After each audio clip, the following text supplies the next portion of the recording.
Connie Beard was a vibrant 17-year-old girl. She had an excellent group of friends and was remarkably close with her family. However, in July of 1998, Connie disappeared from her boyfriend's home, and her body wouldn't be found until 4 months later, abandoned in the wilderness of Murray County, Georgia. Constance Beard, better known as Connie, was an incredible young woman who came from a decent family. They had a solid income and a decent home life, so nothing was out of the ordinary. She attended Lakeview and East Lake middle schools and would later attend Ringgold High School in Georgia. Connie's case is largely undocumented, and there have been virtually zero reports about Connie's case over the years. Because of this, much of the information in her case is purely speculation, as police have made very little progress in piecing together the events that surrounded Connie's untimely demise. Connie is known to have been 17 years old at the time that these events transpired. But before we continue, I wanted to let you know that this video is sponsored by Babbel, the #1 language learning app in the world, with more than 10 million subscriptions worldwide. If you've been interested in learning a new language, but just didn't have a whole lot of time to sink into it, Babbel is the perfect service for you. Babbel is much different than other apps or learning methods, and university studies have actually proven that 15 hours of Babbel can equal an entire semester of college courses. Babbel also prepares you for conversations you'll encounter in real life, unlike many textbooks or other learning programs. I've always been interested in learning a new language so I can actually make connections with people around the world rather than just people in my own personal bubble that speak the same language as me. To give you a hint about how clueless I am when it comes to foreign languages, I took 2 years of Spanish in school, and the only thing I learned to say was "Diez gatos en mi pantalones." But with Babbel, I'm already learning full sentences, such as simple ones like "Donde está el baño?" Join now and get up to 65% off your Babbel subscription using the link in the description below. But this is a limited time offer, so be sure to act quickly. But let's get back to the video. Connie Beard is believed to have been living with her mother, stepfather, and several step-siblings. They all lived together in the Sherwood Forest Mobile Home Park in the Graysville and Boynton area. Her family says that Connie was a very independent person with a fire in her heart, though she was very welcoming and kind. She was also confident in herself and had several loyal friends. She was also known to be a huge supporter of equal rights and would make friends with people regardless of their skin color or other differences. She'd often help these people find the confidence they were looking for while being friendly and caring for them.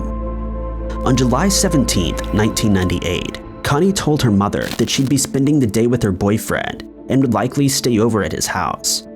His home was about 25 minutes from her own, and she's confirmed to have spent the night with him, with her boyfriend last seeing her as he left for work the following morning.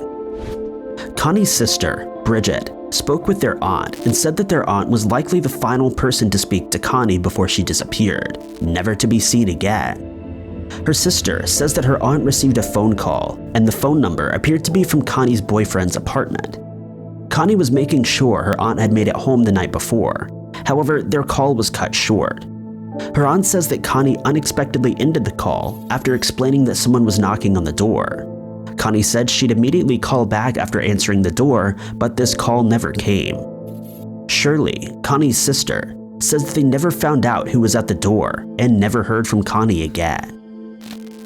Connie's boyfriend, Corey Butler, reportedly contacted Connie's mother when he returned home from work that day, Saturday, July 18th, and found that Connie was not home. He didn't seem to have spoken with her since he left that morning, so when he came home to an empty house, he was concerned and shocked to say the least. Her mother contacted police and reported her missing. However, police didn't take the case seriously and claimed that Connie may have just run away.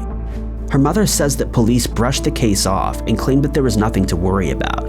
However, she felt much differently.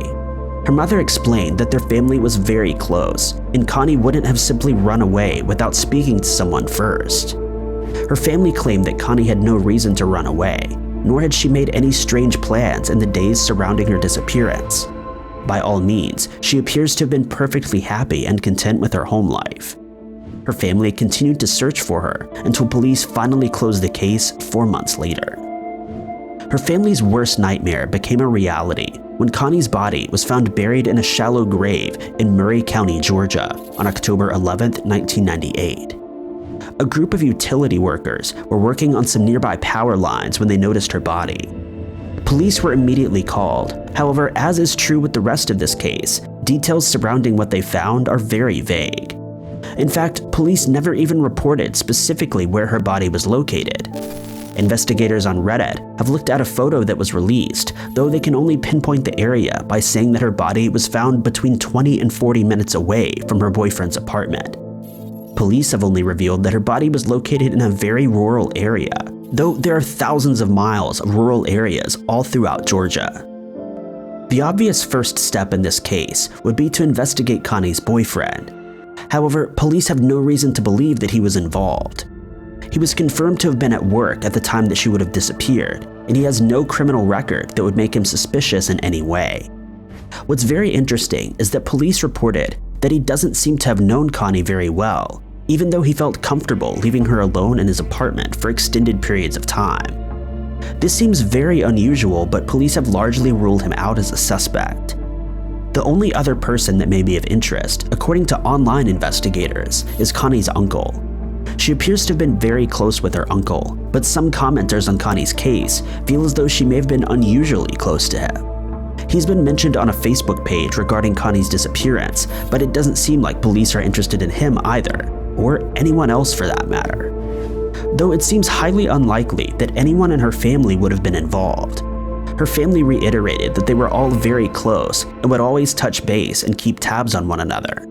She even stayed in routine contact with the rest of her family, including cousins, uncles, aunts, and nieces. Media coverage about Connie's case has been virtually non-existent.